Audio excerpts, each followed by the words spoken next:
Health Spotlight, presented by Community Health Network.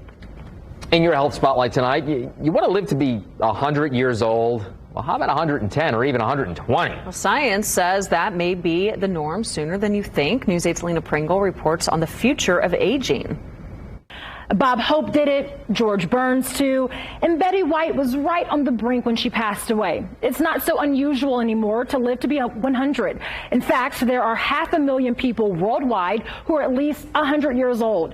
By 2050, that number is expected to grow to 3.7 million.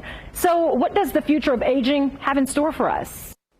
When 101-year-old Olive Ollie Fowler was born, Warren G. Harding was U.S. president, and milk was 33 cents. She says the times were much simpler. We walked and rode bikes, and nobody had cars because nobody had any money.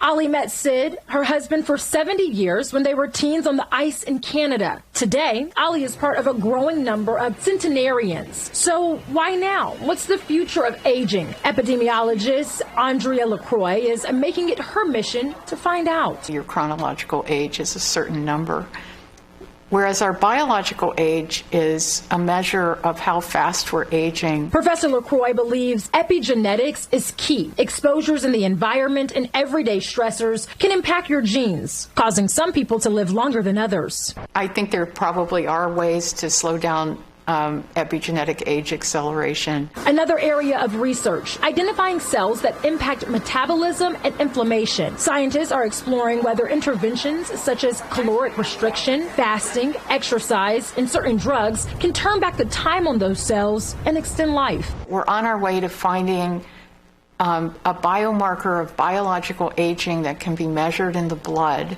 and that can help us understand where we are with respect to our aging process over and above our chronological age. Researchers also want to know how microbiomes living in our bodies impact longevity. There may be one-day supplements or things that we can take that help us to age slower. Until then, Ollie says she will stick with what she knows works, surrounding herself with family and lots of love. You have to kiss each other goodnight every night. Ollie says longevity runs in her family. Her father lived to be 98 and her mother was 91.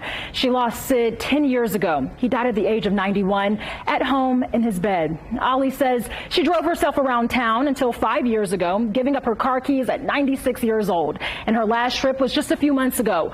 Ollie missed her grandchildren, so she flew to Canada to visit everyone. She is still keeping it pushing. I'm Lena Pringle for Wish TV, wishtv.com, and like us on Facebook.